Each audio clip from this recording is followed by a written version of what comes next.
Hi, Bella. Are we good to go? Yep, all set. Awesome. Okay, it is 1:15, so I'm gonna get us going because we have a packed agenda today. So if you could all turn your cameras on so we can see your lovely faces. Thank you. Hi, John. Okay, Bella, if we could share the public participation page, that would be great. Okay.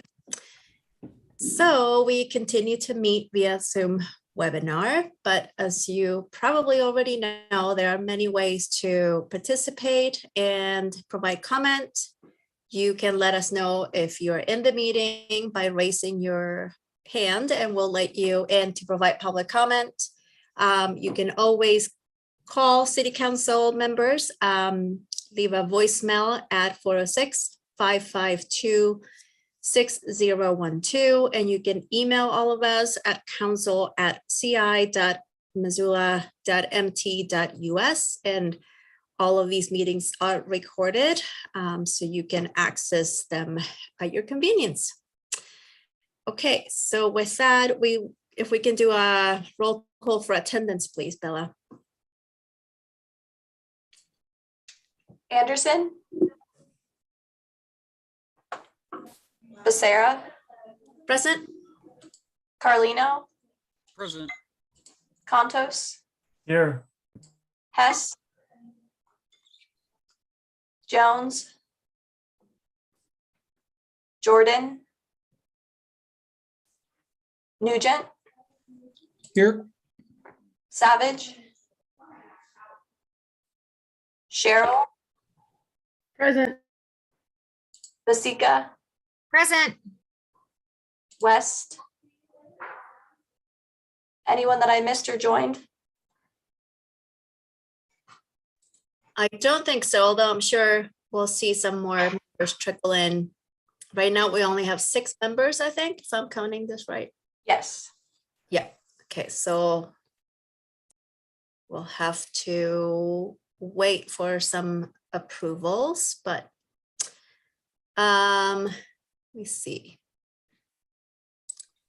Sorry, I'm moving between screens.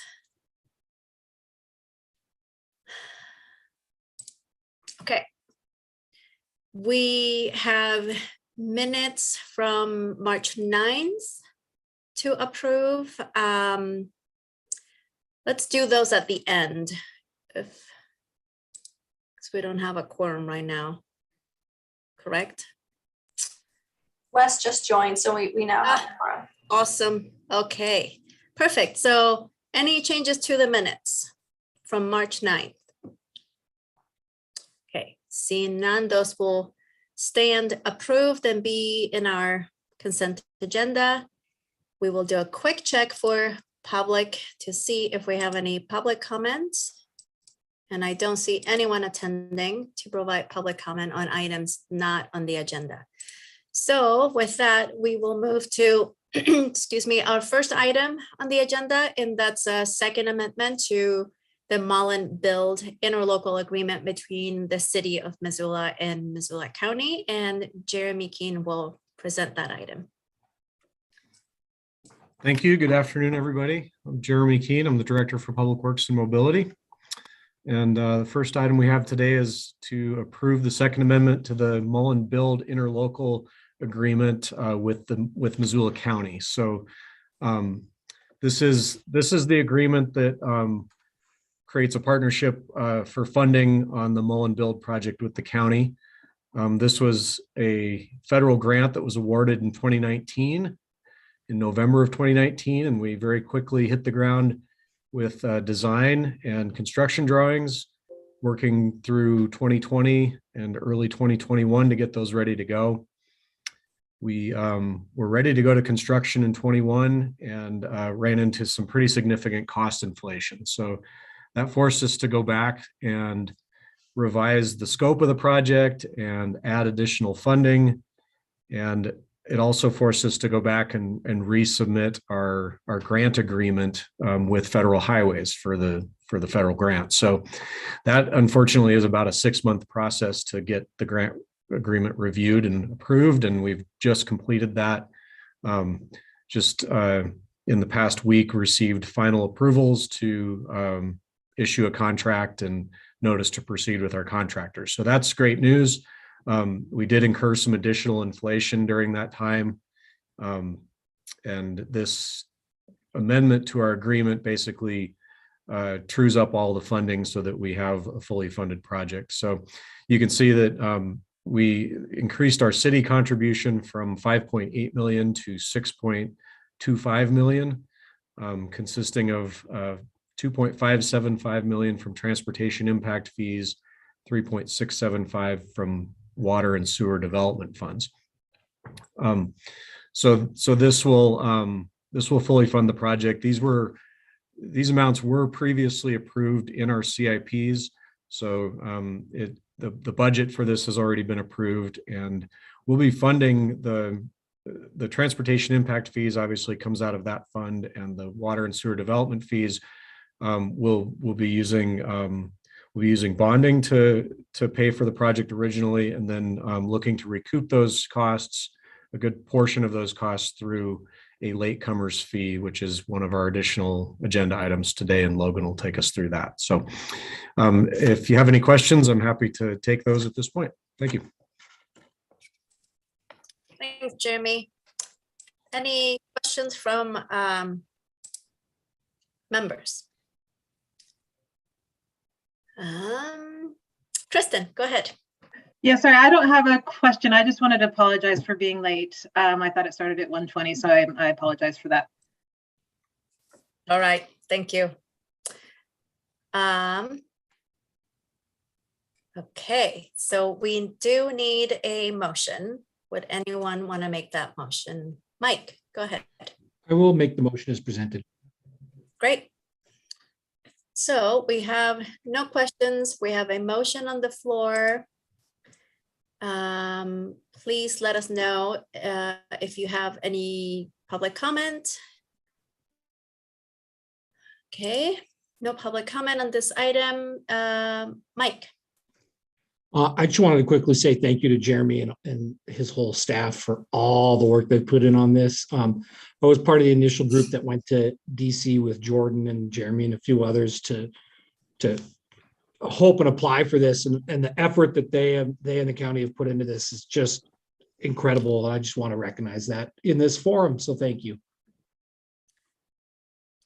Yeah, it's great to get us going on this and start to see some things happening. And thank you. I think you're absolutely right, Mike. There's been a lot of work behind the scenes, and glad this is where it is right now. Okay, so with that, we'll take a roll call vote, please, Bella. Anderson, Yes. Becerra, Yes. Carlino, Yes. Contos, Yes. Jones, Yes. Jordan, Yes. Nugent, Yes. Cheryl,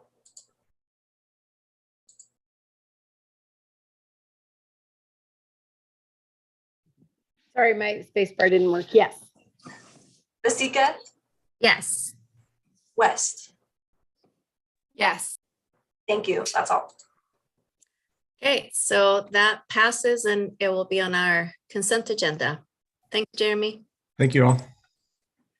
And next we have item 3.2, a resolution establishing the Mullen Build water and sewer development fees. And Logan is here to present.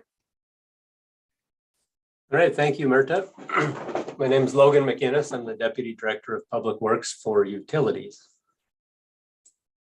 And if I can share my screen, I've got a bit of a PowerPoint to share with you today.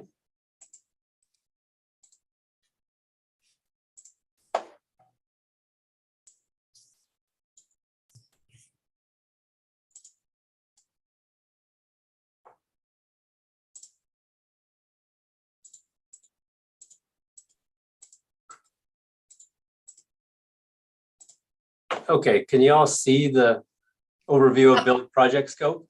Yeah, thanks.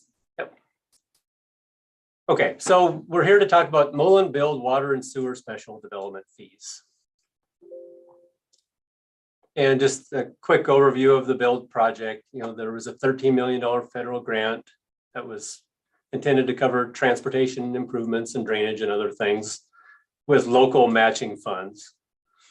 The goal is to improve transportation connectivity in Missoula's west side and facilitate development of 6,000 plus new housing units.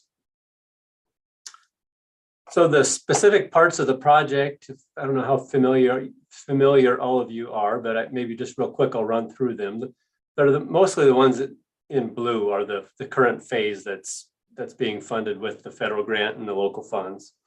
So there's number 1 is Mary Jane South, number 2 is Mary Jane North. There's only a small piece of this 4-1, which is George Elmer South. It includes the roundabout, but it doesn't include all of George Elmer Drive. And then this section 4-2 is George Elmer North from 44 Ranch up to England Boulevard. And then this element 5 is England Boulevard. So those are the main corridors that are being constructed with this phase. And as Jeremy mentioned, you know, the water and sewer are part of that. It was part of what was pledged as kind of the local funds that would be contributed to or provided to the project, I guess, to make the project work. And so I think initially it was 1.7 million in sewer and 3.2 million in water. And those are a bit different with, and I'll get to the specific numbers here in a little bit. So just overview of the build utilities. So again, the build grant did not include any funds to pay for utilities. So in order to make the project work, the utilities are willing or agreed to provide, you know, the interim financing, but those funds would need to be repaid by latecomer fees from the developers that are going to use the water and sewer mains and services.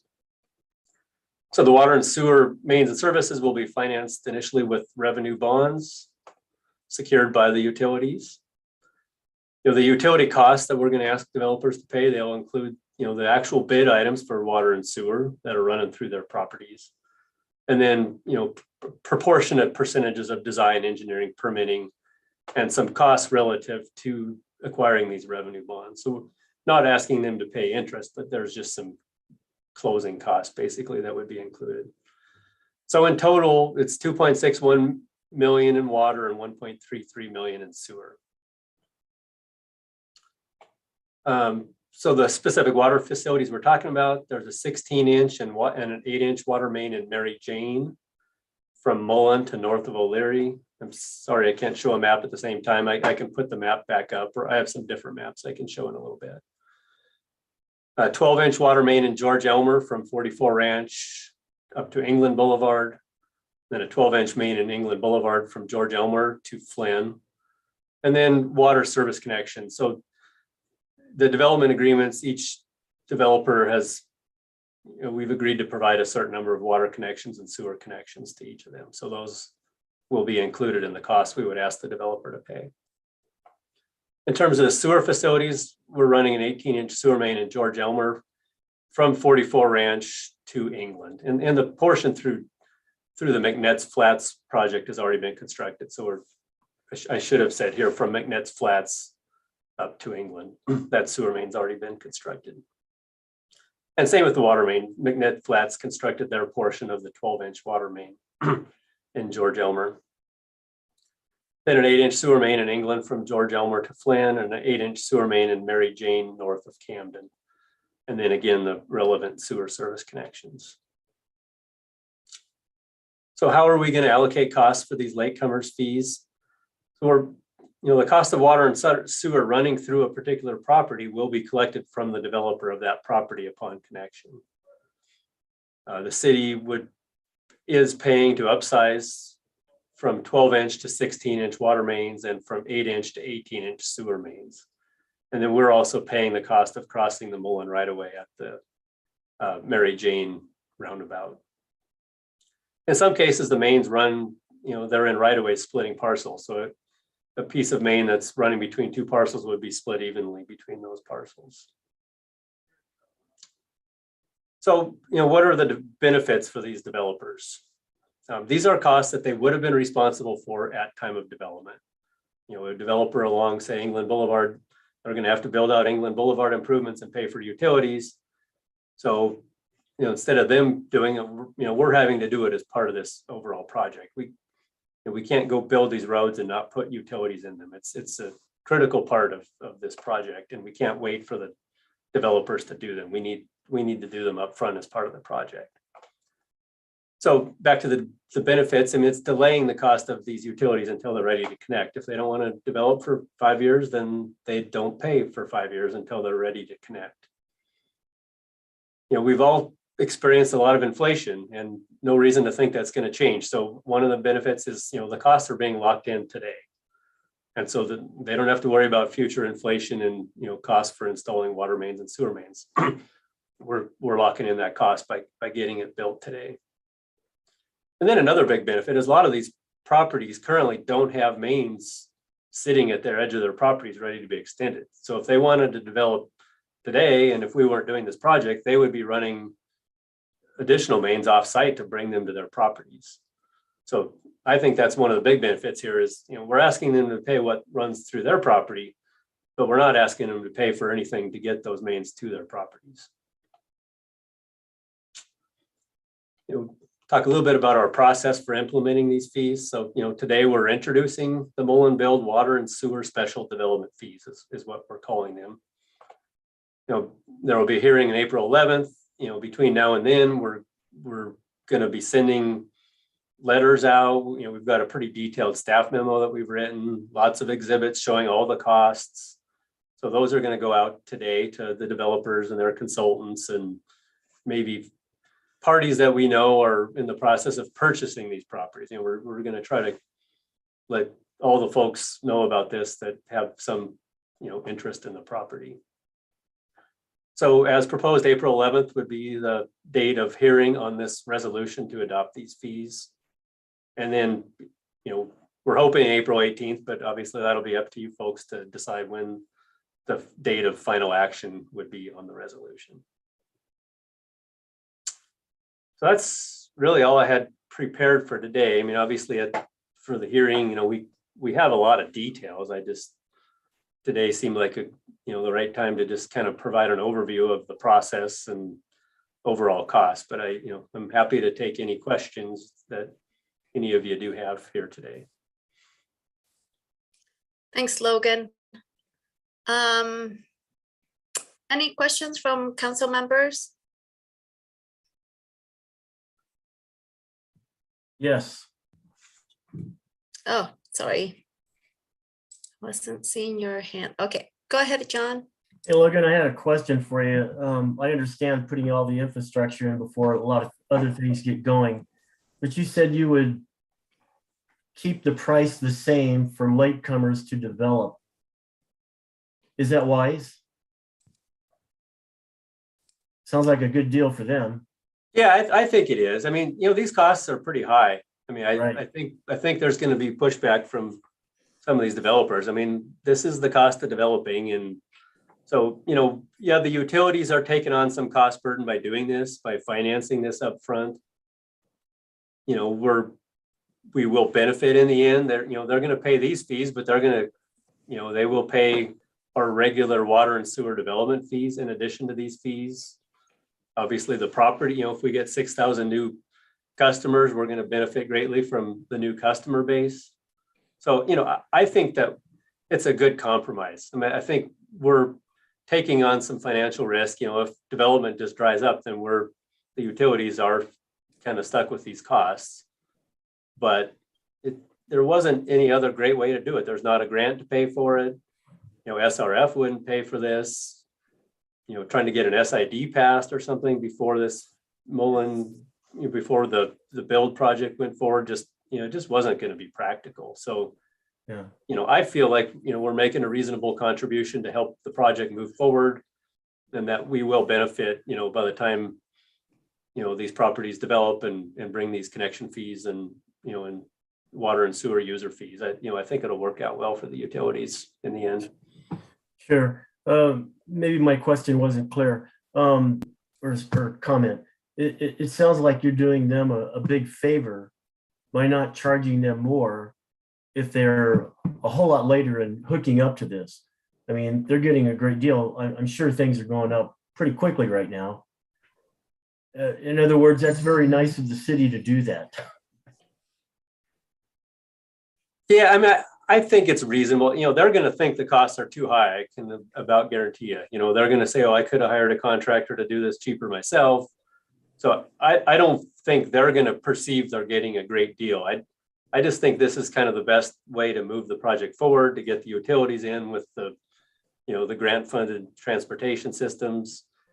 Clearly this area is developing rapidly. I mean, I don't think we're going to sit on these costs for a long time, because I do think these properties, as soon as you put a transportation and utility network in front of them, we are going to see development. I mean, we're obviously already seeing it. There's numerous projects that are already in review. So, I guess I think all around we're all kind of given a little, and I think it's a fair deal for both for us and for the developers.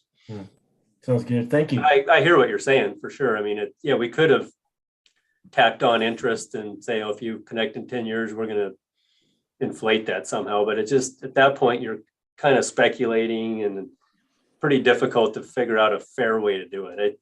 I think it's very fair to say, look, you have to pay the cost of what you would have had to pay to run these mains as part of your development. And we've done everything we can to keep the costs in control. We've reviewed Kiewit's numbers with an absolute fine tooth comb, and we've knocked them down on some bid items. We've done the best we can to make sure that we're getting a fair deal. But I suspect some of them still think they could have done it cheaper themselves. Okay, thank you. Yeah. Mike, go ahead. Couple of comments and a question. First, I think that it's probably important to draw the distinction that the cost is being based on now because the work is being done now. So we're giving them a benefit by not charging interest, but the work wouldn't be done down the road. The work's being done now, correct, Logan? That's correct. Yeah, we're, like Jeremy said, we're about ready to kick this project off, and the construction hopefully will all get done this year. And the original grant asked for more money, and we got a big chunk, but we didn't get it all. So we had to come back and find other avenues. And this is one of the avenues, but the pitch made in the grant was to have basically shovel-ready areas for these developers to come in and create housing and businesses and things like that. So I think that the approach the city's taking is in line with what the message was on the initial application. It's my comment. Murph, what motion do you need right now? This is not going on next week's meeting. I think we just need to vote to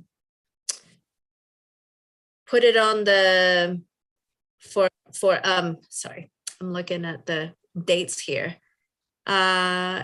We need a motion for March 28th to be the first reading, and then final action will be on the April 11th meeting. So does that mean we need to make a motion to put it on the March 28th agenda to have the city council set the? Yeah, I believe Okay. that's right. All right, I make the noted motion for the March 28th meeting.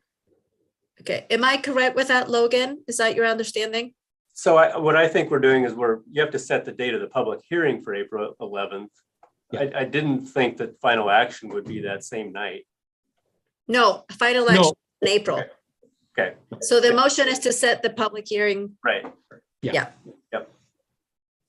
Okay, we have a motion on the floor. Thanks, Mike. And Sandra, go ahead. Well, I have a lot to say about this, but I guess I didn't read it fully and did not realize that we're just setting a public hearing tonight. Or this morning, afternoon. So I guess I will be in support of setting the public hearing, and I'll say my comments later. Great. Yeah, please reach out to Logan or anyone that can provide you more info. Okay, we have a motion on the floor I don't see any hands up from the public for public comments, so we'll take a roll. I think Daniel raised his hand. Yeah, Yeah, sir. I was just gonna say that there's two recommended motions. Are we voting on both of those or just one? just one. One is to set the public hearing, and then that stays open for final action on the 11th. So we're just putting this on March 28th. Yeah, I said specifically the recommended motion for March 28th, Daniel. Okay. Bella, if we can take a roll call vote, please.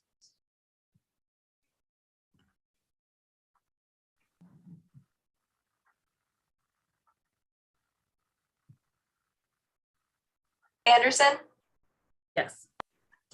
Becerra, Yes. Carlino, Yes. Contos, Yes. Jones, Yes. Jordan, Yes. Nugent, Yes. Savage, Yes. Cheryl, Yes. Basika, Yes. West. Yes. Thank you. That is all. Thank you. So that will be on our agenda to set a public hearing. Thank you, Logan. Thank you all. Okay, so next on our agenda is a resolution to order the 2021 curb and sidewalk associated improvements adjacent to miscellaneous parcels in Monty site this year. 2%. Yeah, thank you. Bear with me one moment here. So as mentioned, Monty Site Construction Project Manager with Surface Engineering. So as mentioned, this is a consideration on the resolution to order the 2021 curb and sidewalk associated improvements adjacent to miscellaneous parcels. So through the city's curb, gutter, sidewalk, and alley approach improvements program, property owners can request the city to finance the cost of the curb and sidewalk improvement projects they complete. Unlike city-initiated CIP projects, these are typically either voluntary, permit-related, or needed to address hazardous conditions. If citizens so wish, they can take advantage of the city's finance methods take advantage of the city's finance method, and we obtain assessment agreements from them after the necessary work is completed. The city then pays the contractor for the completed work that has already been authorized by the owners or required by the city. So then in the spring or summer of the following year or two, the city finance office administers the sale of municipal bonds to support the finance of the curb and sidewalk projects completed during the previous construction season. And these miscellaneous parcels are included in that bond sale. So in 2021, there were 4 parcels and corresponding property owners that utilize this program. And those are shown in the attachment to the resolution to order Exhibit A. And so that's really all I had. And I just ask you to support the motion. Thanks, Monty. Any questions from council members? Okay. I am not seeing any. And no, we do need a motion. Gwen, go ahead. Happy to make the recommended motion. Okay, and John, do you have a question?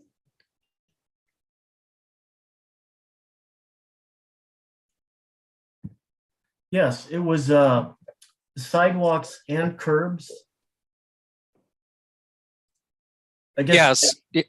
Yeah, so any of the right-of-way related improvements, the curb, sidewalk, and any associated improvements that are necessary to get that infrastructure installed is eligible for our financing. I see.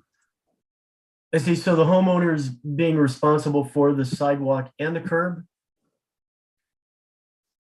Outside of our city-initiated projects, yeah. So if there's a building permit that triggers right-of-way improvements to be constructed as part of that permit, that work is on the property owner or the developer. Unlike our city CIP projects where we have additional subsidy and other elements of work that aren't assessed to property owners. I see. Thank you. Sandra. Thanks. I'm still very uncomfortable with the sidewalk program because we desperately need sidewalks, and I think that it should come out of the general fund for it. I don't think that property owners should have to pay for it, especially for improvements, because if you don't pay for it or you don't improve the sidewalk in front of you, then that gets to your property tax dollars. And then if you don't pay that, then you could be foreclosed on. And even if you do pay for it, it's still your sidewalk, but it's not yours, it's the city's. So you have to pay for it, but you have to maintain it, but it's not actually yours. So I don't know. I'm still really uncomfortable with this. I'm very open to having large discussions about the sidewalk program. But I'm really uncomfortable with it. So I'm not going to be supportive of it. I'm sorry, Monty, but I can't support this today. Next I see Stacy. Thanks so much, Madam Chair. Monty, I think given the line of questioning, a bit confused because this is not the same program that is sort of when the city initiates improvements in a specific area, because we have a master sidewalk plan that says ideally we want sidewalks in these areas that do not have sidewalks. This is if the homeowner decides to pull a building permit to do their own initiated, development, building, whatever else, that the scope is big enough that it would trigger improvements to a sidewalk that was needed. Or if a developer was coming into a parcel where there wasn't currently sidewalks and they were going to put, say an empty lot in town, or they were going to demolish a house and put up a new house, that it would trigger the sidewalks, them having to do that improvement themselves. This is self-initiated programs, if I understand correctly, and this is where I'm hoping you can correct me, versus, the discussion we had probably a month or 5 weeks ago now, where the city said, hey, as a part of our broader infrastructure plans, we have initiated a sidewalk plan in this area. And basically here, it's sort of city-led, where this is individual homeowner or developer led. Do I have that correct? And please clarify if I don't. Yeah, I think you are correct. So this is different than our CIP program where the city initiates the ordering of those projects. So these are primarily driven through the permit process. So you're correct. If a large commercial development occurred on a corner of a property that didn't have that infrastructure, there's basic requirements in code that require that infrastructure to be installed along with that development. And so if they so choose, they can make use of our financing. So this resolution just allows us to roll these in with when we do have larger CIP projects, then we finance that. We sell municipal bonds for all that work in the previous year. So it could be voluntary. Like this year, we did have 2 on the list in the referral that were voluntary. These are folks that just realized they had bad sidewalk, or in the case of one on Kent Street, just had a missing piece of sidewalk in front. So they just initiated that with a contractor and had that work done. Instead of paying the contractor outright, they're just asking to make use of our financing. And so that's what it does. Right, So this would also include if you have a hazardous condition sidewalk and you don't want anyone tripping and falling in front of the house, it would also fall under this. Yes, in addition to the voluntary and the permit related, we do have a hazardous sidewalk program. I think I touched base on this several weeks ago in our presentation on our various programs. There was one property that's listed on here. It's the Ridge Homeowners Association. It fronts a large common area up on top of Hillview, where we received a hazardous sidewalk complaint, and we coordinated with the property owner, the homeowner association in this case, to get that work completed. They hired a private contractor, and they're just asking to make use of our financing instead of paying outright for that. So it does include the hazardous sidewalk program too. If they were, primarily this is just so they can make use of our financing. And then what they do is the city pays on their behalf once the permits have been closed out and everything's been inspected. And then they have an option of an 8, 12, or 20-year term. And so we would pay the contractor up front and they pay that back through the bond proceeds over that 8, 12, or 20-year term. So thanks, bond team. So Madam Chair, may I have a follow-up? Yeah, go ahead. So this is basically us providing a service really to the citizens or contractors to be able to, instead of having to shoulder that cost of something self-initiated, kind of helping, them, allowing them to come together and utilize our financing because we're doing these larger projects, bonding, getting better rates than what they would get by themselves. And, especially developer initiated development is a key way where we get sidewalk infrastructure, and it's a requirement for them if they're building a subdivision or even doing smaller projects, is a way to then create infrastructure. So this is more of something like a service that we're providing that is voluntary if someone wants to take advantage of. Yeah, it's basically a loan program. So in addition to the 8, 12, and 20-year terms, if folks are interested, they could still qualify for a low income deferral as well. If they had a situation where it was permitted or triggered through a permit, but they were in a situation where they couldn't finance it. And if they're eligible, they could also qualify for that low income deferral in addition to the 8, 12, or 20-year terms. Thank you. That's all. I would like to add that I think this also saves money to property owner because the city can do this in bulk as opposed to each one of these property owners going individually to do it, which I would assume it's more expensive. Next I see Heidi. I just wanted to add my comments to this. I guess this is what I used when I put sidewalks in front of my house. And I just want to point out it's pretty much an opt-in sort of situation. And it just allows, I guess it allowed me to defer the cost of my sidewalk and spread it out over time, which was advantageous to me at the time. And it's a really nice option to be able to offer. I don't think of this as something that's being forced on people. You opt in and sign paperwork and agree to the terms and then pay it back over whatever term you chose. So I think it's a really good resource to offer. Great, thanks Heidi. Mike, go ahead. Thank you. I was mostly going to make the points that Councilwoman Anderson made, so I won't remake them. But I will say that every time the comment is made about forcing homeowners to pay for their sidewalks, I do think we need to reinforce that if we're going to change that, when we talk about the development, like Ms. Anderson talked about, we require everybody to do that there. So it's not a precedent that's based on nothing. And I think that every time we have this conversation publicly, it confuses everybody on that issue because every cost in the development is passed on to the first homeowner. So in new developments, homeowners are paying for their entire sidewalk. We're already giving existing homeowners a break. And I know that is not the topic of this conversation, but every time that comment comes up, I'm probably going to point it out. So. Okay. Sandra, go ahead. Thanks. So I have a question and then depending on the answer, I may have a comment. So if, let's say on 123 Main Street, I'm not saying that there is an issue at 123 Main Street in Missoula, but just hypothetically, if there is a huge crack in the sidewalk where somebody could fall down and somebody else reports it, will that homeowner be liable to have to start repairing it at that time once it becomes reported?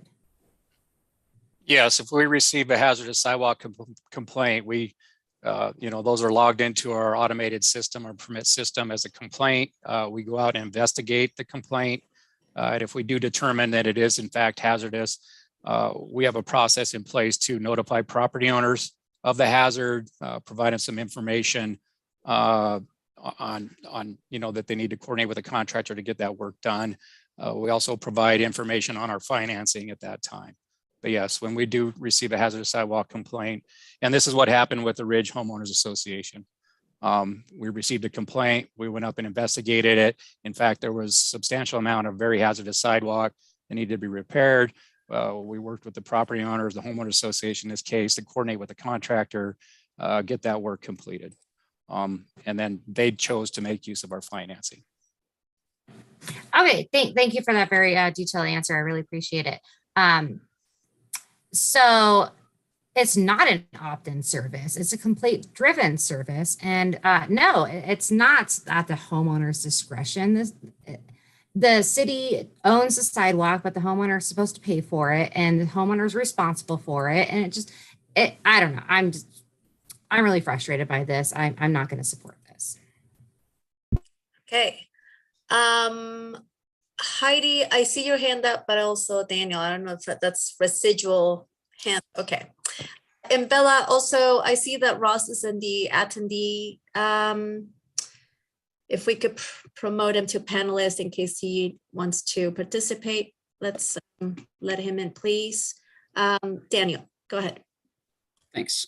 Yeah, if this was all opted in from these homeowners and completely voluntary to pay for it, to pay for their portion of it, then I would be happy to support this today, because I think it's a little bit different than the other sidewalk projects where we give the bill, whether it be paid over 20 years or instantly to everybody. So if this was all voluntary, which it looks like it was, then I'm going to support it. Did you have any extra info on that, Monty? Like, because I know you talked about that scenario of like people, if there's a hazardous claim, then people might have to pay for it. Or was this all homeowners' request is what I thought? So this year, and I think we attached the actual assessment agreements that they signed to the referral. If not, the properties are identified in the resolution Exhibit A. There's 4 parcels in this miscellaneous order. Out of those 4, 2 were voluntary.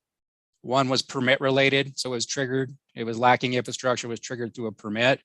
And then the 4th one was a hazardous sidewalk repair, where the city was informed of a hazard, did the investigation, and notified the property owner that they had to correct the deficiencies. So it's really anything outside of our own CIP program, regardless of how it's triggered. If they so choose, they can make use of our financing. And that's what this resolution does, is it's that formal action to include it in the assessments, which then we float as part of the bond sale. So. Could I do a follow-up? I was just curious. I guess I was just curious what would happen if the person that was the hazardous sidewalk person that got like flagged to get assessed for this, what would happen if they didn't want to pay for it, or it would just basically get put on the 20-year assessment? Yeah, if it was a hazardous sidewalk notice and through our investigation, we did determine that it needed to be fixed. If they fail to get the work completed, and I think we talked about a little this per state statute is 30 days. We all realize that 30 days is a difficult time frame to get contractors on board and get the work completed.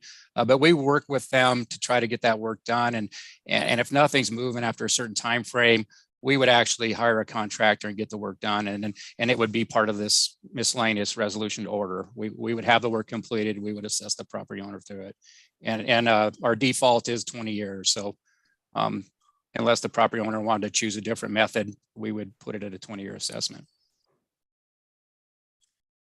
I would assume that property owner could also be liable and could get sued by whoever trips on that sidewalk and cracks their head open or incurs, several medical bills. So it might be in the best interest for everyone really to get that repaired.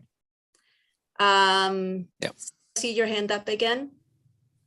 Yeah, I'm sorry to keep beating a dead horse right here, but so if I get this correctly, I'm rollerblading down the sidewalk and I trip, and then I'm like, oh my gosh, this needs to be taken care of. So we take it to the city, and then the city goes to that homeowner, and that homeowner has to fix it.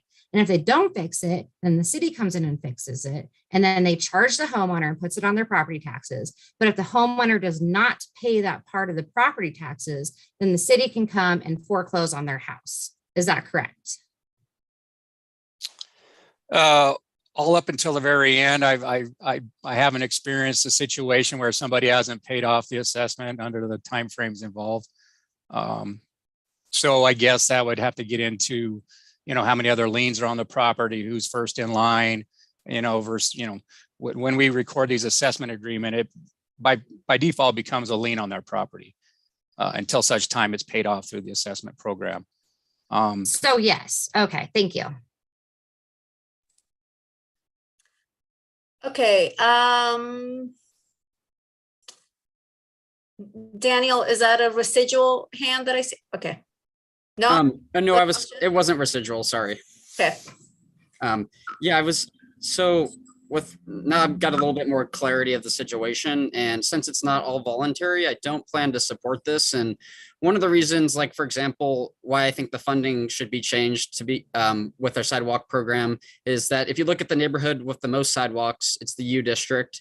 And it's great. I love sidewalks and I want all these repaired, but I don't want to put that cost on the homeowners because, for example, one of the wealthiest neighborhoods in town no longer has to contribute to the full assessment of sidewalks in other neighborhoods.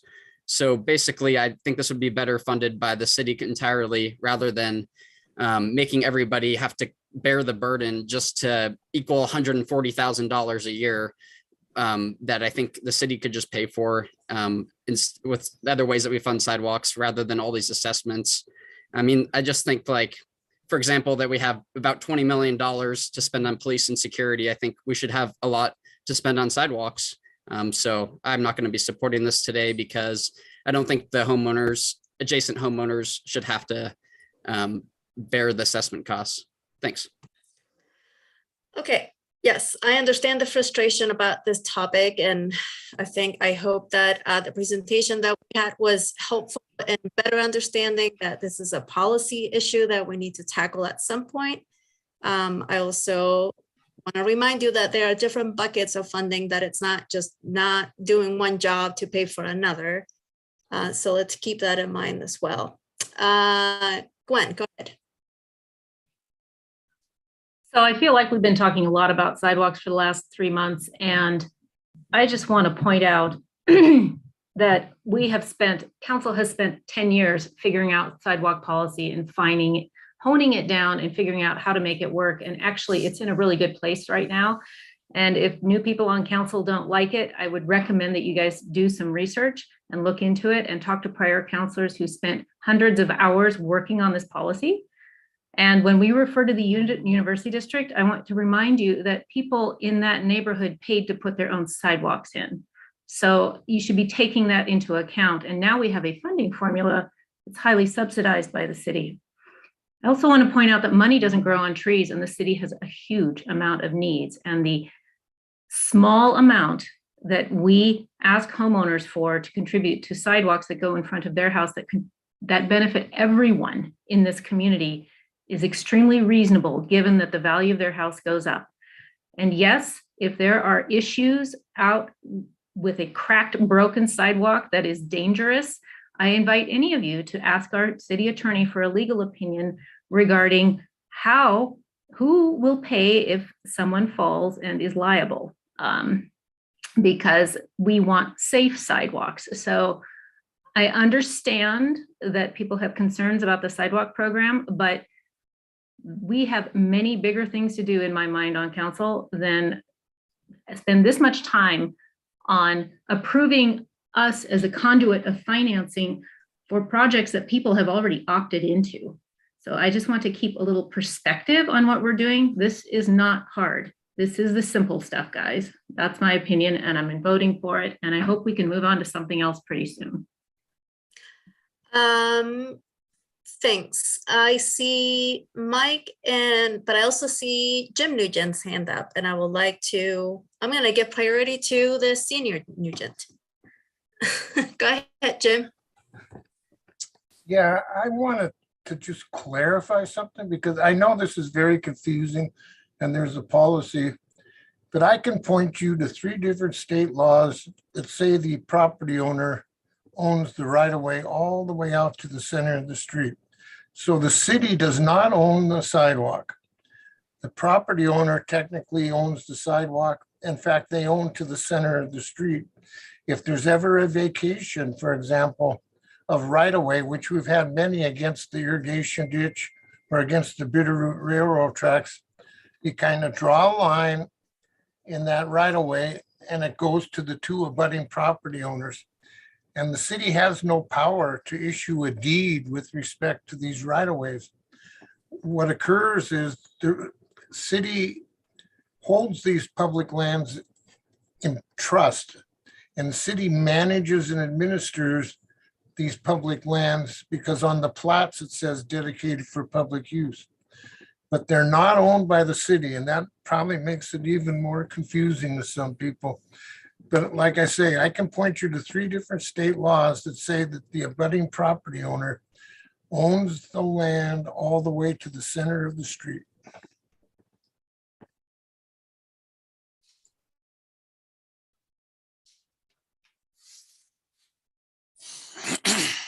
Sorry, I was muted. Thank you, Jim, for that. And Mike, go ahead.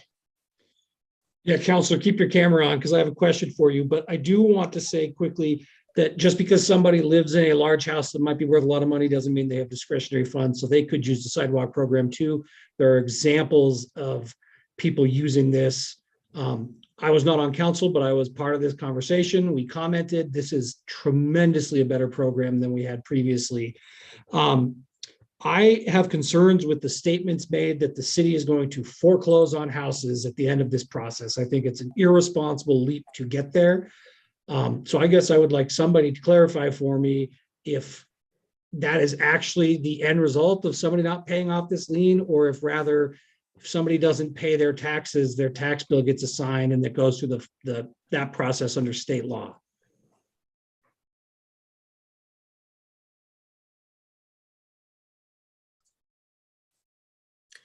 I don't have that answer. Jim, do you have that answer, or anyone from Public Works?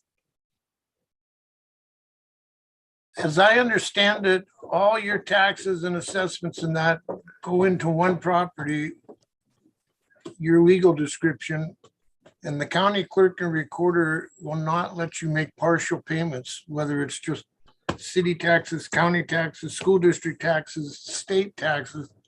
They always make you pay the entire bulk amount. And it's when you're delinquent on all those taxes, when the several year process starts where a house could be foreclosed on.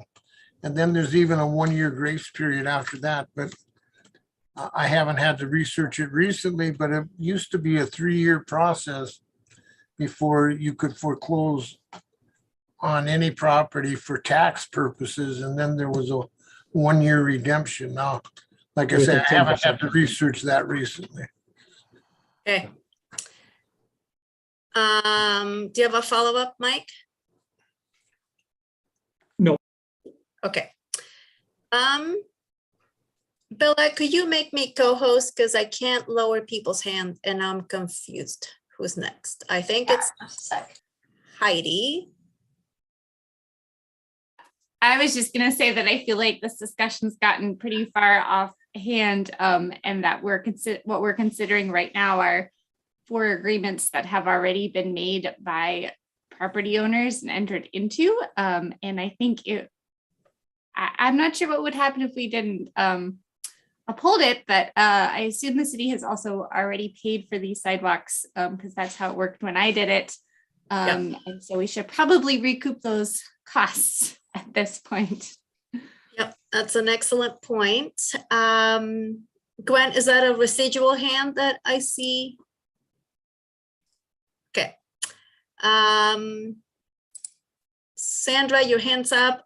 We all know how you feel about this, so unless you have a specific question about. I actually do have a very Go ahead. specific question. Thank you, Merta. I appreciate it. So what I'm basically hearing is that so you do own the sidewalk, but you have to maintain the sidewalk But if you don't maintain the sidewalk, even though you own it, the city's going to come in and attach it to your property taxes. And if you do not pay that additional whatever $1,000 of the sidewalk, then your house will be foreclosed on within 3 years or so. And then if you don't, if you refuse to leave your foreclosed house, then the cops will come and remove you. And then you will. So basically it's a gun to your head. It's ridiculous. And I know that people do No, not Sandra, like. no, let's Okay, please all not use that language. I will not allow anyone to speak about guns in this meeting. You can do more homework and Okay, you will be arrested and please, taken to please, jail. I'm gonna, Okay, no, I'm done. silence. Okay, next, Kristen Jordan, please. I am really frustrated and disappointed with the conversations that we're having in committee meetings. I thought committee meetings were a time to ask questions, as many questions as we needed to ask, so that we could wrap our head around what's going on. I also want to point out that there are a bunch of people that got elected in this latest round who are bringing new opinions to city council. And we all need to sit and listen to each other. We have concerns that constituents are getting stuck with significant prices for things. And I get that you all have worked on this policy for years. It's still not good enough. I would appreciate it if all of my colleagues could please allow everybody else to talk and ask all the questions that they need to ask until they feel confident in voting. This is entirely frustrating to me. This is what committee meetings are for. And if we don't have enough time to talk about the issues, we need to make our committee meetings longer. I am entirely frustrated at getting cut off, at being told that I can't ask any more questions, or being told that I've already spoken and had my opinion. This is frustrating. Committee meetings are for discussion. We have a very vast representation on committee and on council. We all have the right to speak. I will not be voting for this. I appreciate the work the city's doing. I would never underestimate the intelligence and the thought that was put behind these projects, but this is a particular issue where the policy is flawed and it needs to be improved. So please allow my colleagues to talk and voice their opinions, and please make sure we have enough time in meetings that everybody can do that. Thank you.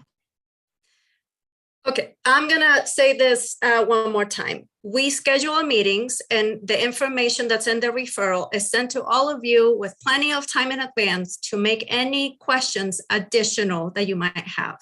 We don't have all day, and if we are more than willing to have longer committee meetings, but we also have to respect that we have other items on the agenda that we need to get through. So I understand that concrete can be very controversial. I want to hear from all of you, but let's be respectful of the time frame that we have to work with for our meetings. With that, I lost track of whether we have a motion or not. Stacy.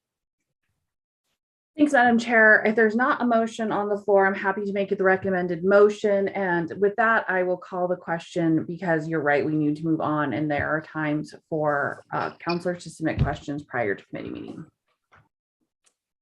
Yes. Okay. So we have a motion on the floor and no more discussion on this. So let's take a roll call vote, please, Bella. Anderson, Yes. Becerra, Yes. Carlino, No. Contos, No. Jones, Yes. Jordan, No. Nugent, Yes. Savage,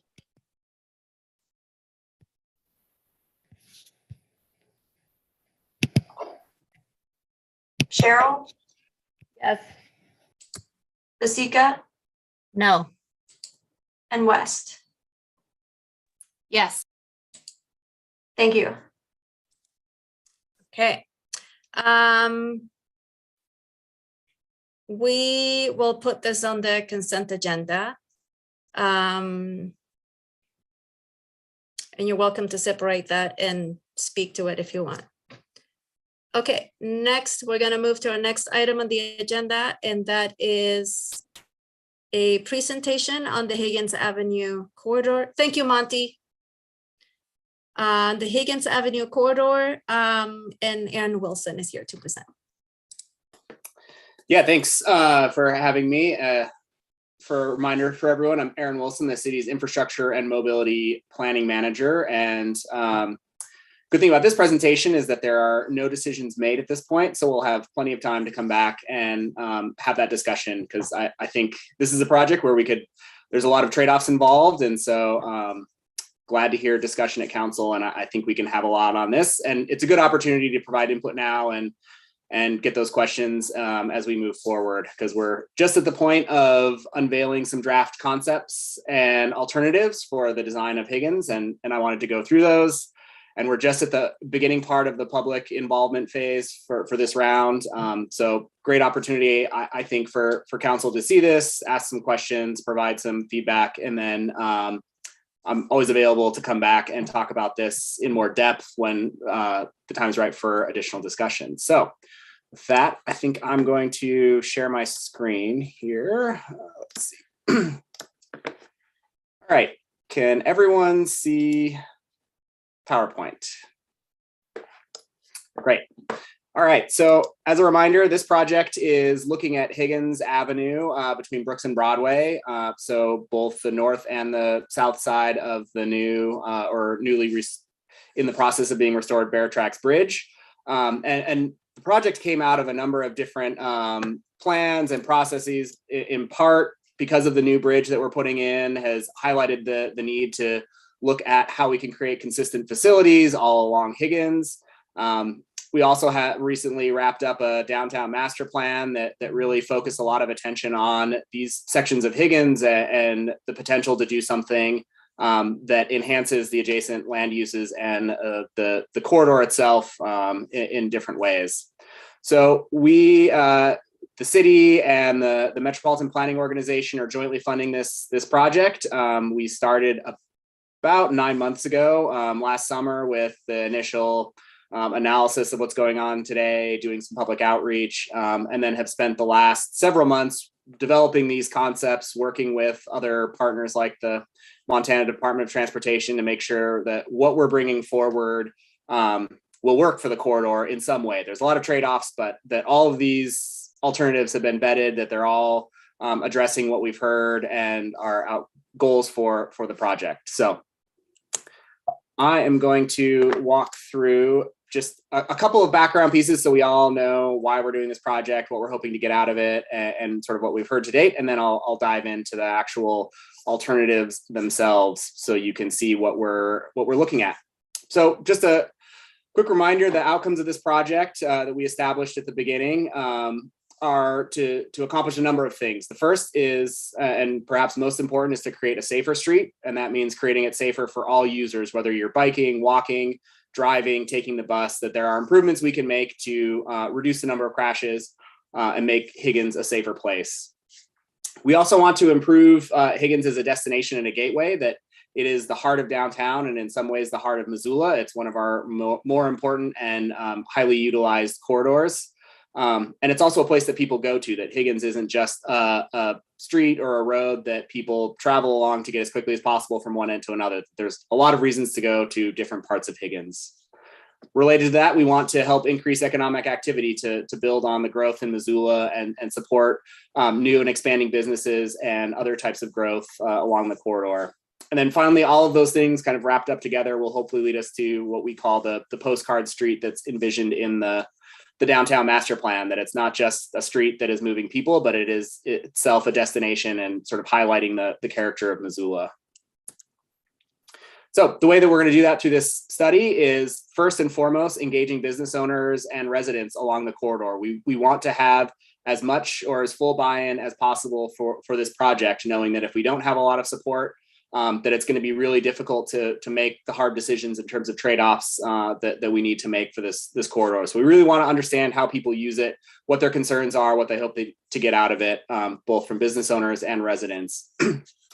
In doing that, we're trying to design concepts that really consider all users. So the different ways that people might be using the corridor in terms of their transportation mode or businesses or residents.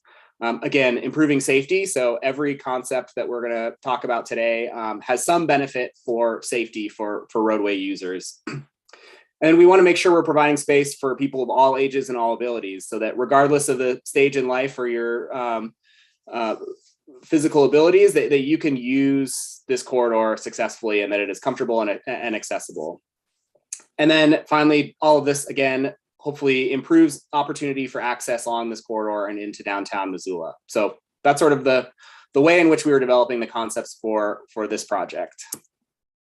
So quick reminder of what we've heard in that public outreach. We did a lot last summer. We reached out to, we tried to make a connection, and we went door to door to reach every business that directly fronted onto Higgins Street. We think we reached all of them. Sometimes we just stopped by, talked to employees. Maybe that didn't make it back to business owners, but we also were sending out emails and contacting them in other ways.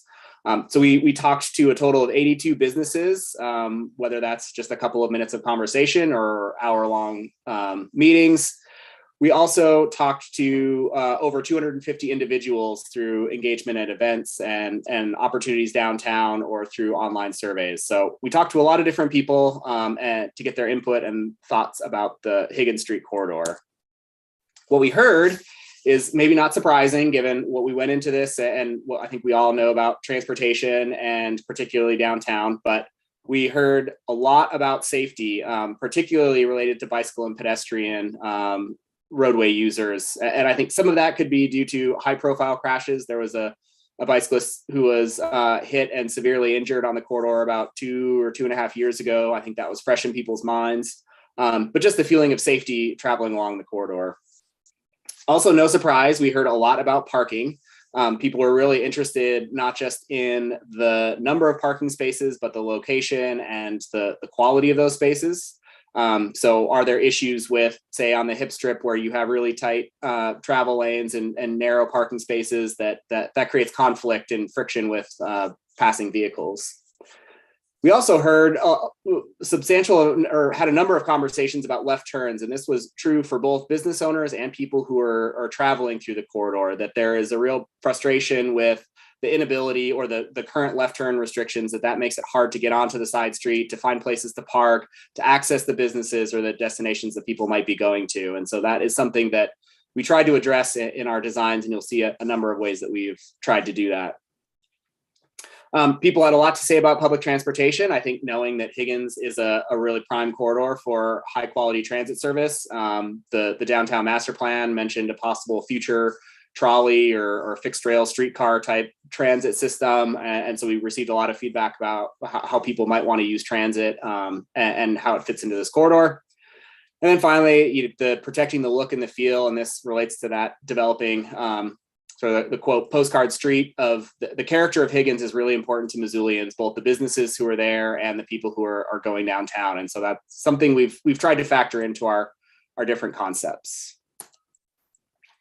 So that being the background of what's gone into the development of these drafts, we've separated our concepts into two sets of alternatives. One for the north side of the river, where we have slightly different roadway right-of-ways and space that we have available. And so it's a little bit different. We can do some different things on the north side of the river than we might be able to on the south side.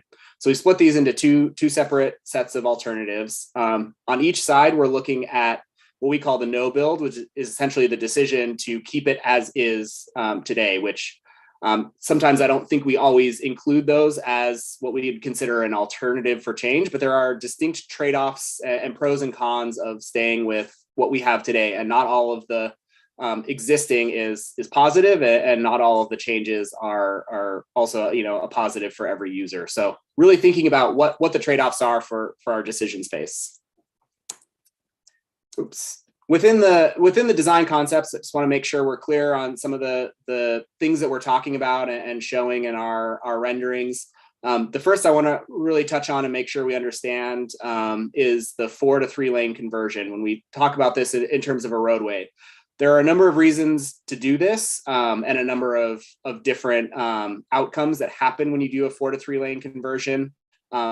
Obviously, there's the reduction in through travel lanes. So you're going from 2 travel lanes to 1 in each direction.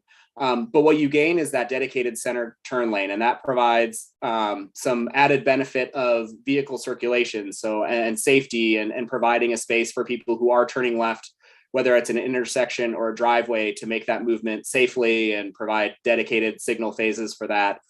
So there's a real safety improvement here. So much so, in fact, that the Federal Highways lists a 4 to 3 lane conversion as one of their demonstrated safety interventions that can have as much as 20 to 50% reduction on crashes along a corridor. So there's safety benefits, there's circulation benefits, and there are some additional, some impacts to traffic flow that we do see a slight decrease in the amount of traffic that can flow through there, but it's not a 1-to-1. It's not like you're going from 2 through lanes to 1, you get half the level of service. It's somewhere in between what you would expect from 4 lanes and 2. And so it's not as much of a efficiency degradation as you might expect. And in fact, in some places, a 3-lane functions and moves just about as many vehicles as a 4-lane. Again, depending on some of those factors, like how many vehicles are turning and other pieces that we'll get into. We also look at what we call a bus only lane or a dedicated bus lanes. This is exactly what it says. It's a facility that allows buses to travel in their own dedicated space. It really is essential when you get to higher levels of frequency of transit and want to run at really efficient timeframes. So once you start getting to 15 minutes or less, and you have more congestion on a roadway, the dedicated bus lanes can really make transit time competitive and efficient in a way that makes it a sort of level playing field for different modes. And then bike lanes, I think hopefully, and Missoula, we're all familiar with this, but when we talk about painted bike lanes, that's a striped lane on a street, sort of what we have on Higgins between Broadway and the bridge today. There's no real physical separation between bicyclists and vehicles. It's just the paint on the asphalt and creating that space. Raised bike lanes, or otherwise known as protected bike lanes, add in a little bit of a vertical and a physical separation element. So you have vehicles or raised curbs that provide that extra buffer and safety and comfort for people riding a bike. So these are some concepts that you'll see in various concepts. Just wanted to make sure we go over some of those foundational issues so we understand what we're doing as we go into the concepts. So that leads us into reviewing the ideas that we are bringing to you for consideration. So starting with the north side of the bridge, our first is what we call no build. So what's out there today? And just want to point out some of the pros and cons here. There's currently four travel lanes, 2 in each direction. That is more efficient at moving vehicles through a corridor when you start getting a lot of turning movements. So here, for example, at Main Street, any car that's turning left effectively blocks that through lane. And so then that reduces the efficiency, but you can, with a 4-lane, move vehicles fairly efficiently along a corridor, just not necessarily turning off and onto it. We also have bike lanes out there today, but they're striped on street adjacent to parallel parked cars, which we know is not particularly comfortable, or people do not feel very safe because of the threat of car doors opening or people pulling out of parking spaces, that there's just a lot of conflict. And as you can see in this photo, typically on-street striped bike lanes tend to fill up with snow and ice in the winter, and they become fairly difficult to navigate. Whereas if you were to go a block or so up the street to the raised section north of Broadway, those bike lanes are super comfortable pretty much all year long. They get maintained very easily. You don't have that fear of slipping and falling under a vehicle that's driving next to you or some other risk. And so not the most comfortable facility for cyclists. This design also allows us to have parking on the street. So we maintain all of the parking that those business owners rely on in downtown. So some pros and cons with the current configuration. Our first concept is one that takes that 4 to 3 lane conversion to accomplish a couple of things. One is providing those dedicated left turn spaces. So vehicles who are traveling downtown have a dedicated left turn. We can do a dedicated left turn phase. And so it's much easier then for vehicles to make that turn. It's safer. You're crossing 1 lane of traffic on that left turn with a dedicated phase instead of trying to shoot a gap, not knowing how many cars are coming towards you or not seeing one. I can vouch for the safety of that intervention. I was in a T-bone crash on Broadway where I was doing that exact movement, trying to turn left across 2 lanes of traffic, didn't see the car on the outside, and was subsequently hit by that car. So it is a safety issue that can be really helpful. It is also safer for pedestrians and bicyclists crossing because you have that dedicated left turn phase for vehicles. This concept also maintains all of the on-street parking.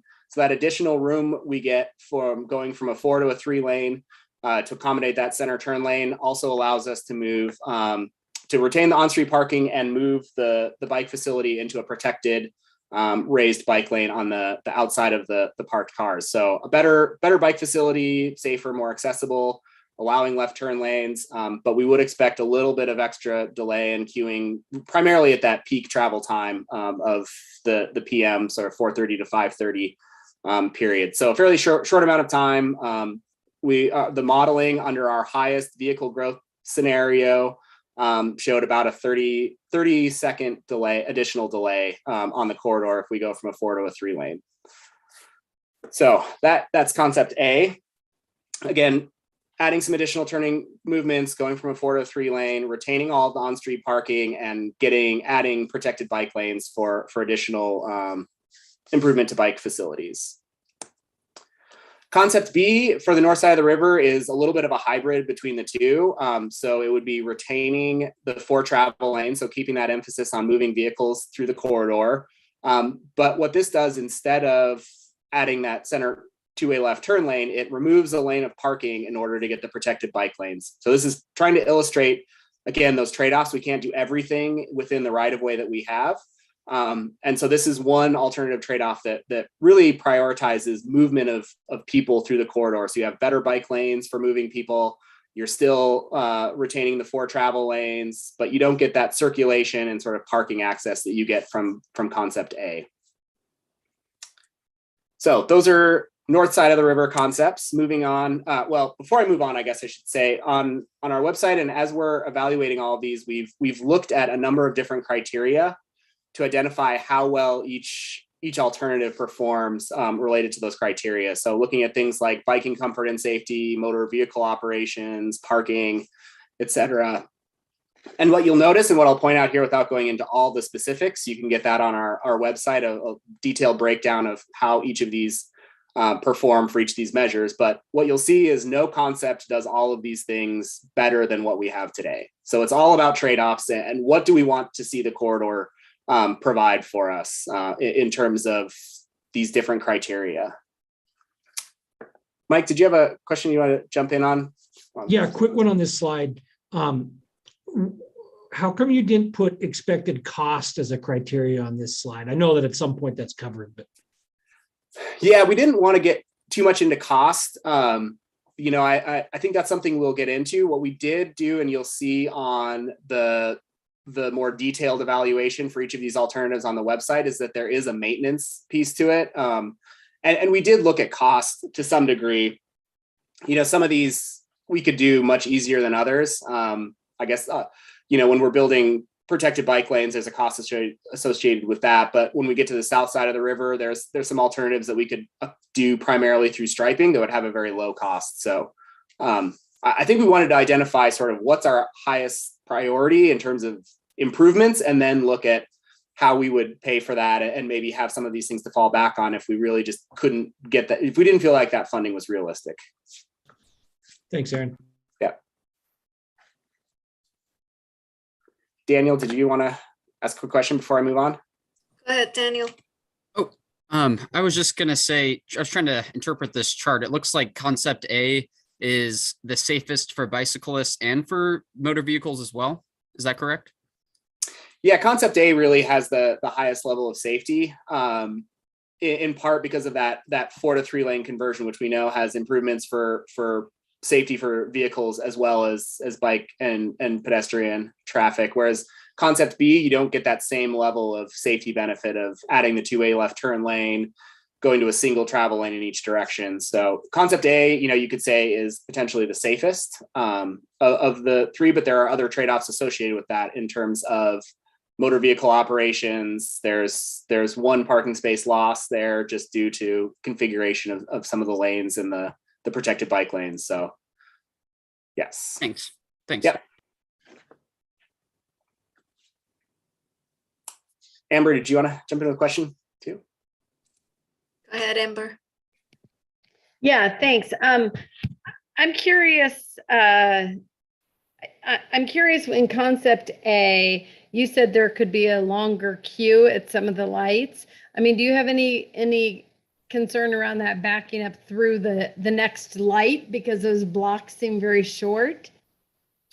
No, when we did the analysis, we didn't see any of the only intersection that we saw a little bit of an issue with is the front and Higgins intersection. But we have some opportunity there, you know, with queue lengths and sort of level of service. But we have some opportunity with the bridge there to think creatively about how we would accommodate those queues. And again, those are really only if we assume that there is continuous growth of vehicle volumes on Higgins, which when we look at the data, we haven't seen growth in volumes on Higgins in 10 or 15 years. And there's even when we look at all three bridges, the Orange, Higgins, and Madison, we still don't see much growth in overall volumes. So there hasn't been much change in vehicle volumes lately, but we still wanted to see, you know, how would these operate if we did get an increase in vehicular traffic. But I think there's a lot of opportunity under some of these that more people are going to bike or walk or take the bus. So, you know, there's a lot of opportunity to make sure to try to ensure that doesn't end up being the case. Thanks. And Madam Chair, may I have another question? Sure.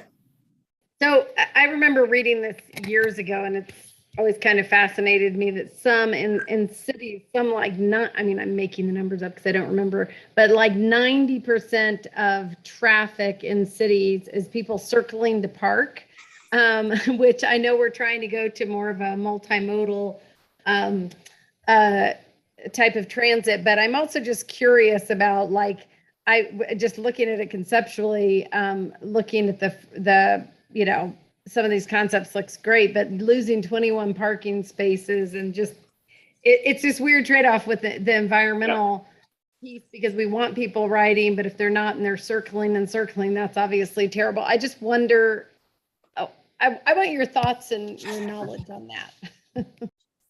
Yeah, I mean, there's no easy answer to that. I mean, I think part of it could be providing, you know, managing our parking differently. And we've had a lot of conversations through other projects about ways that we can approach parking management. And that's something that we could talk about and certainly will talk about in future presentations. But, you know, that parking can often seem like one of those things that's easy to remove. It's, you know, like, well, there's parking there. We can just take that away and we can build other things. But there is an impact to that. And I think that's part of this evaluation is, you know, how valuable are those spaces? And in talking with businesses, those are really, even if they know that those aren't going to be open parking spaces most of the day, just, you know, customers knowing that there is a parking space there gets them sort of to the business. And then maybe they go to find a parking space if there isn't one there. So, but if people don't think that there's any parking and they assume that there won't be, then, you know, you don't get that business. So there's some tension there between sort of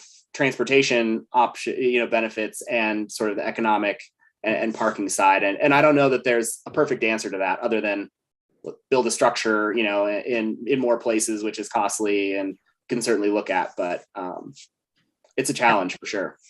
Yeah. Thank you. John, go ahead. Yes, I'm curious as to, well, what we have right now, isn't that working? I guess I would say it is working for some things. You know, I would say, especially as we get to the south side of the bridge, and I'll get into some of those details that, you know, we do see crashes. We do see some congestion related to people ignoring left turn prohibitions at certain times. And so that makes the four lane really only works as efficiently as intended if everyone is obeying that left turn prohibition. Otherwise you get it just, you know, you go watch these intersections, one left turning vehicle might back up 10 or 15 cars if they can't get through. And so then you have people trying to change lanes, that sort of slows down the right hand lane. And so it is not as efficient as you might think it is based on just the number of travel lanes. And then as far as bicycle space, you know, the on-street striped bike lanes in this section and the lack of bike lanes on the south side of the bridge is really a hazard. And we get a lot of complaints of near misses or people getting doored by vehicles. There have been bike related crashes. I think it's an average of 2 crashes a year, which may not seem like a lot, but 2 severe crashes a year is not nothing, and a handful of vehicular crashes as well. So I think there's a lot of things that we could do to improve it in ways. There's just trade-offs associated with that. I see. Thanks. Yep. So I may move on here just to make sure we can get through the south side concepts, and then we'll have some more time to talk. So again, south side of the bridge, we have what's there today. There's some more challenges here. It's a little bit more constrained. So we have, again, 4 travel lanes, 2 in each direction.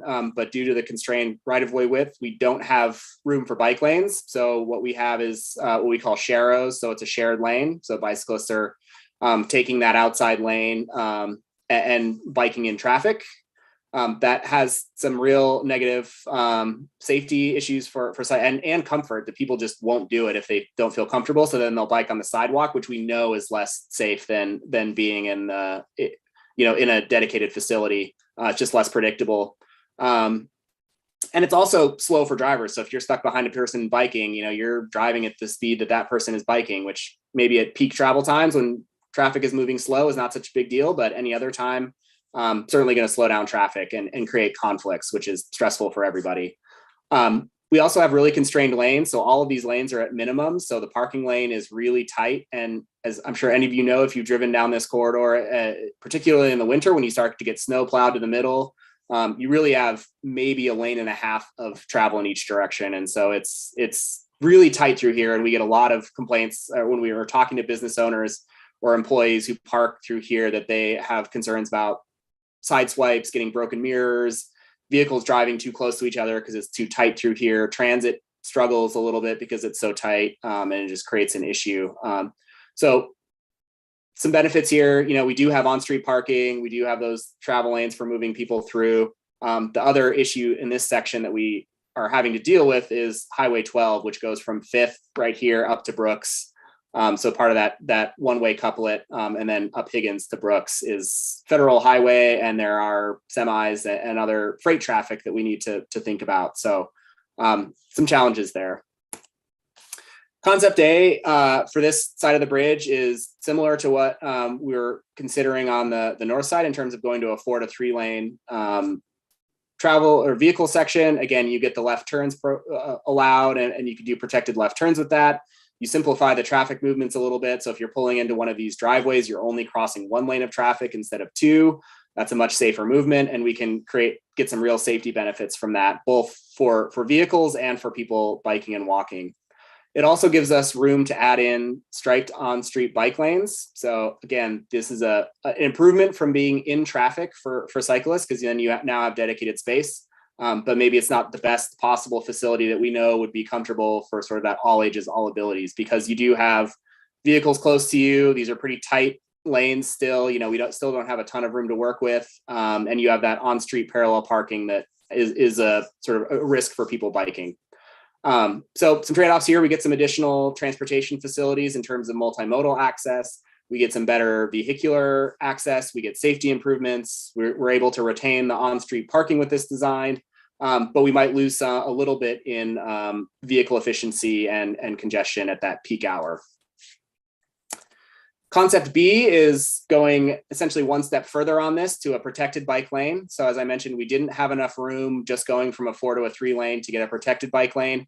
So this would require removing parking from one side of the street.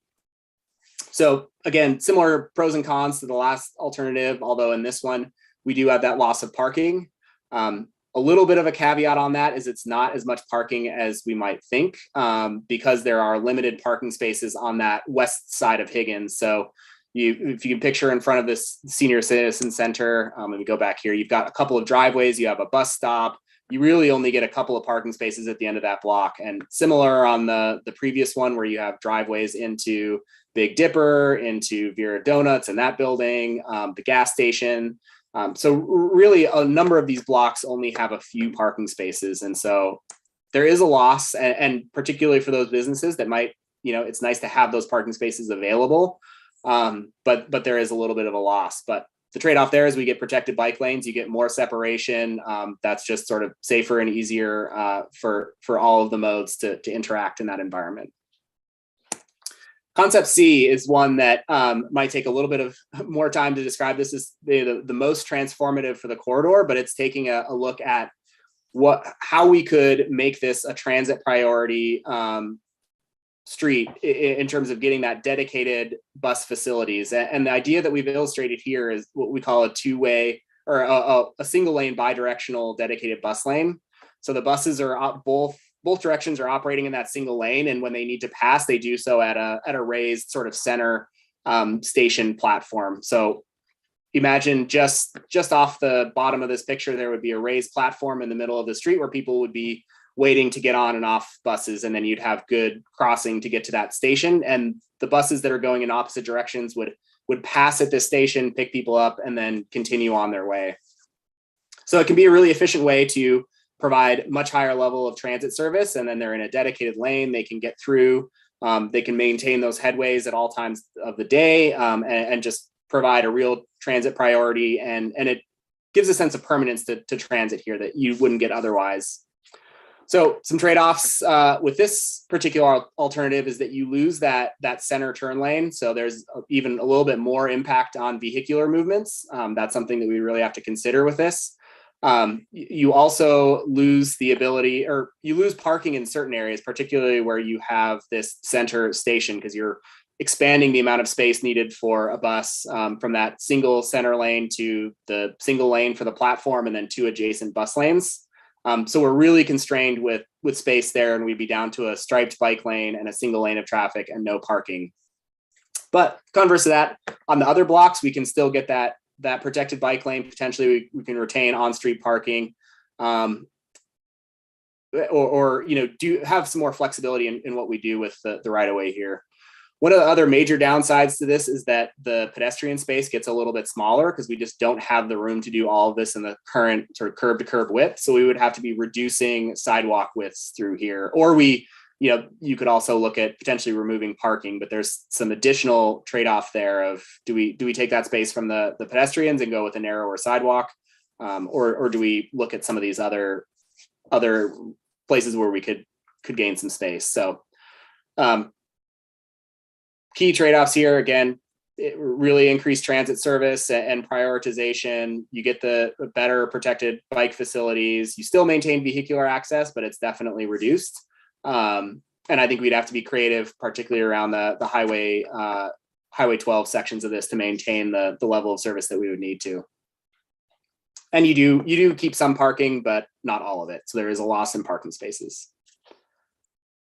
So again, looking at all of these, no perfect solution that does all the things that we want it to do, but they all do it a little bit differently. So, concept A and B, concept B is the sort of better, both B and C provide that high level of biking comfort and safety. I would say concept A wouldn't call this negative compared to what's there today, but it doesn't get sort of the level of service that we would expect is accessible for all ages and all abilities. So people will use it. It might use it a little bit more, but not at sort of the full utilization that we'd expect with these other two. Same with motor vehicle operations. What we have today is, a little bit better for moving vehicles through the corridor, but certainly slightly degraded under the other concepts. And then variable difference in parking.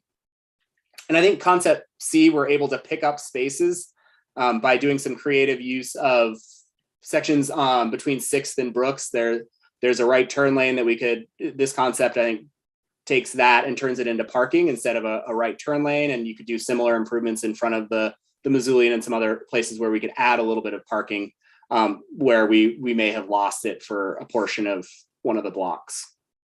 And we have much more detail on how that works on the website. Just didn't want to go through all of those very detailed diagrams. So if you're curious about how that works out, you can look at those diagrams and get a lot more detail. So not a perfect solution, but a lot of options to choose from, and hopefully good decision-making tools here for these concepts. So questions about this? And maybe before I go into questions, I'll just quickly wrap up my presentation with the schedule. We're at our sort of second round of public outreach to get feedback on these alternatives that we will then take to our steering committee sometime in April and hopefully come up with a final sort of preferred concept. And it might be one or more of these, or it could be a hybrid where we were seeing people really like one alternative, but with some of the aspects of others. So we'll take all of that, develop a preferred alternative. There's still a lot of work to do with Montana Department of Transportation to make sure that this is going to work particularly for the federal highway section. And then we will be bringing that final concept back to our transportation committees, the MPO and city council for approval later in the summer or early fall. So. And Aaron, this is all on Engage Missoula for people to access, and you have a couple of virtual and in-person meetings, right? Yes, it's all on Engage Missoula, and there's a link on that site, that page to it's an interactive story map. But and I could demo that if we have time after questions. But it allows you to go in much more detail. We've got those renderings. You've got like a slider where you can see sort of the before and after for all the alternatives. There's a lot of additional information there. So and then yes, we're doing 2 virtual meetings on March 31st. And you can register for those on the Engage Missoula. And then we're doing an in-person sort of walk-in open house on April 1st at the senior center. So hopefully first Friday, hopefully it'll be 70s and sunny and everybody will be out and we'll talk to hundreds of people. That's go get ice cream next door. Yeah, exactly. People can grab their ice cream and come over and talk about Higgins. So yeah, we've got a lot planned for the next couple of weeks. Great. So that's all I have. Let's dive into questions. Yeah, I see Gwen and then Amber. Great, thanks. Gosh, I love all of this work. Thanks so much, Aaron. And just from the perspective of having represented Ward 3 for years now, yes, we definitely have need to fix the hip strip. The hip strip is far worse off than I think across the bridge. That could use help too, but the hip strip, I will not ride my bike on it, period. And I know a lot of people who won't, yet it's such a flat valley and people in this ward are huge pedestrians and bikers. And the more people who get downtown that way and to all of these different commercial centers, the more room there is, John, for people from the South Hills to park downtown. So I think it actually really works across the board. But my question, if you can go to concept B as in boy for the south side, Aaron. So if you're on a Mountain Line bus heading south, where does the bus stop in this configuration? That's just what I couldn't figure out. Yeah, I think that's to be determined. We when we were creating these renderings, so these concepts are, we've generally looked at the corridor, but we haven't gone into really specific intersection details or things like where does the bus stop go. But I think our goal would be to keep it in the same general location and then just be creative about how we utilize this space. And it might be that you wrap you create sort of like we did on Russell Street, where you have a little bit of a platform adjacent to the curb and the bike lane wraps around the backside of it. Okay. So I think there's some creativity that we need to get to in terms of transit stops with this particular concept. It's a little bit more challenging, but I think we can design our way out of that particular issue. Great. Well, and I would note, like, what's interesting is there's a left-hand turn right before 5th, but because that's a one-way, you can't turn there. So yeah, there's pockets of space you can use. And I really like concept B. I'll just put it out there, but I'm excited and thanks for bringing this presentation today. Yeah. Great. Amber. Yeah, thanks. I actually like concept B as well, but Aaron, I'm wondering, flip over to C. And so, am I correct that cars couldn't turn left off of Higgins in this? Did you say that and I missed it? Yeah, and because we don't really, well, let me caveat that there's ways that you can design a left turn with this kind of configuration, but it would require sort of taking up parking spaces and you have to kind of, it doesn't really make sense. Imagine this, you could turn left here and well, this is a bad example because it's where the station is, but you have a left turn lane outside of the bus lane, sort of just to the right of it. And then you just have specific signal phases that would allow that. So there's ways you can design that. It's a little bit trickier to do that. So this has the biggest impact, I think, on vehicular travel through the corridor, for sure. May I have a follow-up? Yeah. So also I'm questioning with this one, like, what are this? So I think if I'm understanding it correctly, people would catch the bus in a very middle lane bus stop. What are the numbers around that for safety, for people kind of being, I know they're not going to be in the middle of the street, and I've seen this done before, but I'm just kind of curious what the safety. I'm not aware of any safety issues with that, again, because you're building up a platform. It's not like people are just sort of standing on the street in the middle of the road. You build up it almost looks like a streetcar station or something else where the bus pulls up, and you have curbing there. You can put shelters and seating, and you build it as if it's a real stop but it's just in the center lane. And then you have those dedicated bus lanes on either side. So there's a pretty big buffer between where the vehicles are and where people are waiting for the bus. So as far as I know, I have not heard of any specific safety issues, as long as you have good crossing. So when pedestrians are going to that platform, that they can do it safely, and that you're not asking them to like run across the road to get to a platform. I think it's a bit like the platforms at the transfer center. Yep, very much like that. Yeah. Okay, we only have 5 more minutes. Daniel and then Heidi. Thanks. I was just wondering if you could share any information or data on how much more safe protected bike lanes are compared to the painted bike lanes. Just because I know we've got, I think, less than a mile of protected bike lanes in town, and I'm definitely a big advocate of getting much, much more.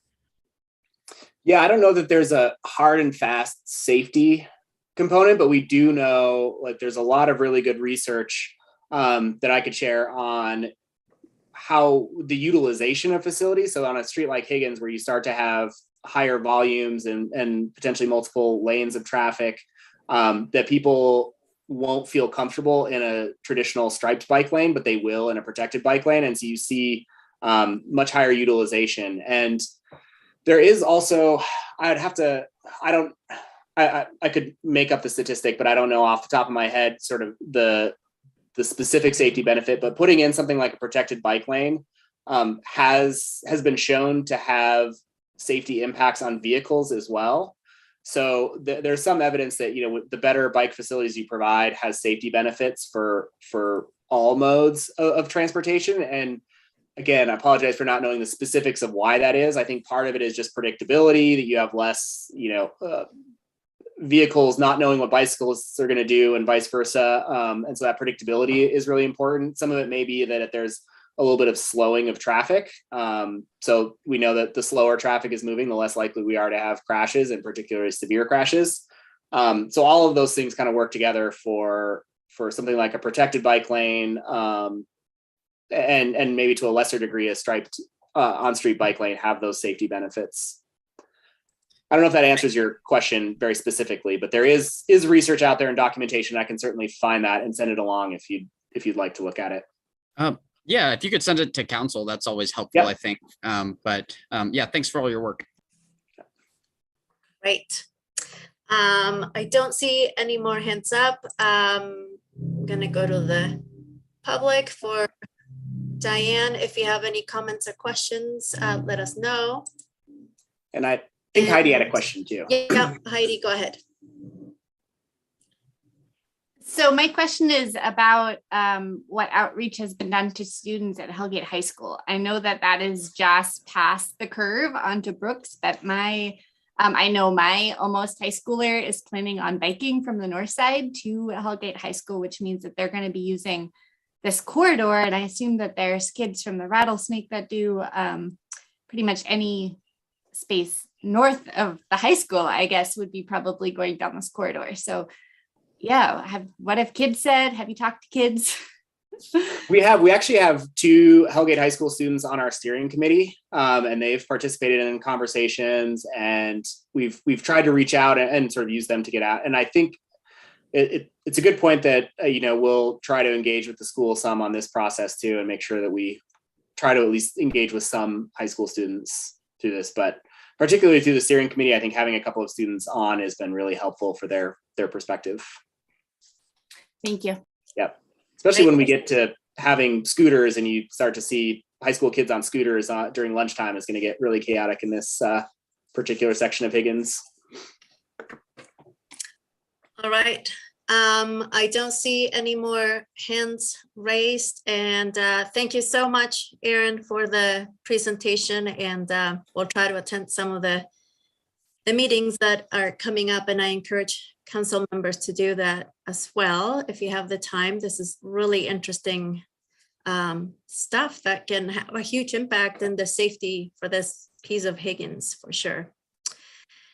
Okay, that is all we have for committee today.